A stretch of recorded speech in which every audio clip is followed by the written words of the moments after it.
Super hit అయిన Arjun Reddy remake Aditya Varma చిత్రంలో కోలీవుడ్ లో హీరోగా పరిచయమయ్యాడు చియాన్ విక్రమ్ తనయుడు ధ్రువ్ విక్రమ్. ఆ మూవీ పరాజయం పొందింది. ఆ తర్వాత తండ్రితో కలిసి కార్తిక్ సుబ్బరాజు దర్శకత్వంలో మహాన్ లో నటించాడు ధ్రువ్. అది కూడా విజయాన్ని ఇవ్వలేదు. తాజాగా దీపావళి కానుకగా కబడ్డీ నేపథ్యంలో బైసన్ తో ప్రేక్షకుల ముందుకొచ్చాడు. దీనినే తెలుగులో అదే పేరుతో అనువదించి రిలీజ్ చేశారు. మారీ సెల్వరాజ్ దర్శకత్వం వహించిన ఈ మూవీ శుక్రవారం తెలుగు ప్రేక్షకుల ముందుకు వచ్చింది. మరి ఈ మూవీ ధ్రువ్ కి ఆశించిన విజయాన్ని అందించిందేమో చూద్దాం.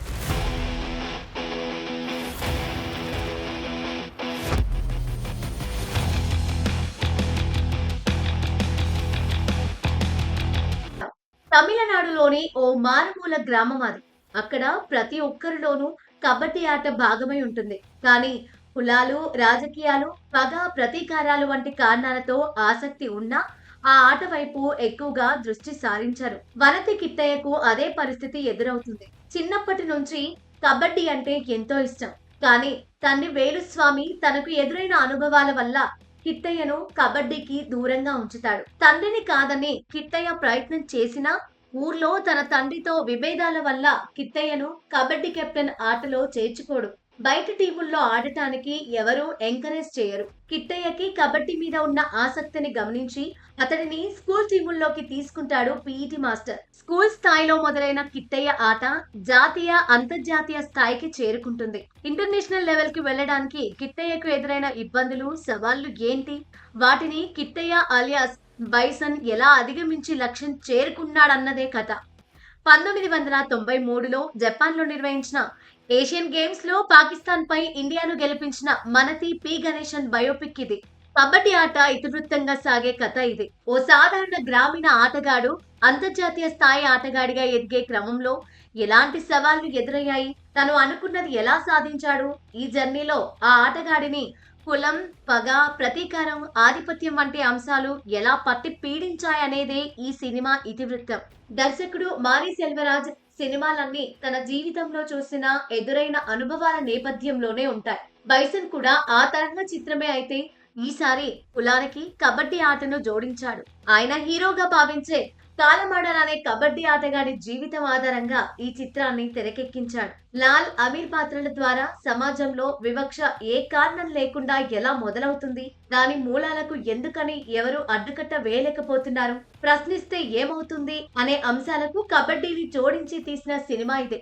ఇలాంటి కథకు సినిమాటిక్ లిబర్టీ తీసుకోవాల్సిన అవసరం ఉన్నా దర్శకుడు మారీ సెల్వరాజ్ న్యాచురాలిటీకి దగ్గరగానే వెళ్లడంతో కొన్ని చోట్ల సాగతీత అనిపిస్తుంది. కులం, వివక్ష, కిందవాడిని తొక్కేయడం వంటి అంశాలు పలుమార్లు రిపీట్ అయినట్లు అనిపిస్తుంది. అందుకే ప్రథమార్థంలో కారణం లేకుండా జరిగే గొడవలు కాస్త విసుగు పుట్టిస్తాయి. ఇంటర్వెల్ సీన్ భావోద్వేగానికి లోను చేస్తుంది. ఇక సెకండ్ హాఫ్ నుంచి సినిమా ట్రాక్ లోకి వస్తుంది. కబడ్డీ ప్లేయర్ కు ఉండే కష్టాలు కట్టిపడేస్తాయి. ఆట ఏదైనా ఇండియా పాకిస్తాన్ మ్యాచ్ ఎప్పుడూ ఆసక్తికర అంశమే. ఇందులో కూడా ఫైనల్ ఆట అదే ఫీలింగ్ కలగజేస్తుంది. ఒక్కోసారి మనోడు కాదు అనుకునే మనిషి కంటే మనవాడు అనుకున్నవాడే ప్రమాదకరం వంటి డైలాగ్స్ డైరెక్టర్ గా మారి మార్క్ ఎస్టాబ్లిష్ చేస్తాయి.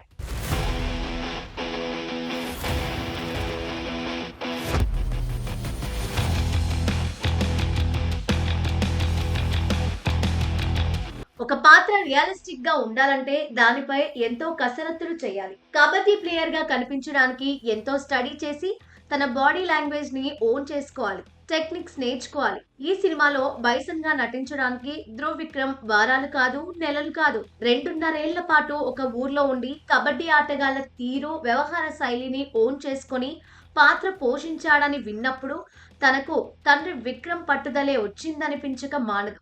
మారుమూల గ్రామవాసిగా, కబడ్డీని విపరీతంగా ప్రేమించే వ్యక్తిగా, దేశం కోసం ఆడి గెలవాలనే తపన ఉన్న వ్యక్తిగా చక్కని నటన కనబర్చాడు. ఇక హీరోయిన్ గా అనుపమ పరమేశ్వరన్ పాత్ర చిన్నదే అయినా పర్వాలేదనిపించింది. పక్కా విలేజ్ అమ్మాయిగా మెప్పించింది. రజిషా విజయన్ కిట్టయ్యకు అక్కగా చక్కని నటన కనబర్చింది. పశుపతికి మంచి రోల్ పడింది. కొడుకుని కాపాడుకోవడం కోసం తాపత్రయపడే తండ్రిగా మెస్మరైజ్ చేశారు. సీరియస్, ఎమోషన్ ఇలా సన్నివేశం ఏదైనా సరికొత్త కోణంలో మెప్పించారు. కోచ్ మదన్ కుమార్ పాత్ర సినిమాకు కీలకం. ఆ పాత్రకు పూర్తిగా న్యాయం చేశారు. కులం, గౌరవం కోసం నిలబడే వ్యక్తిగా లాల్, కులం, మనుషుల మధ్య అంతరాలు తొలగిపోవాలని ఆశించే వ్యక్తిగా అమీర్ ఇద్దరూ చక్కగా నటించారు.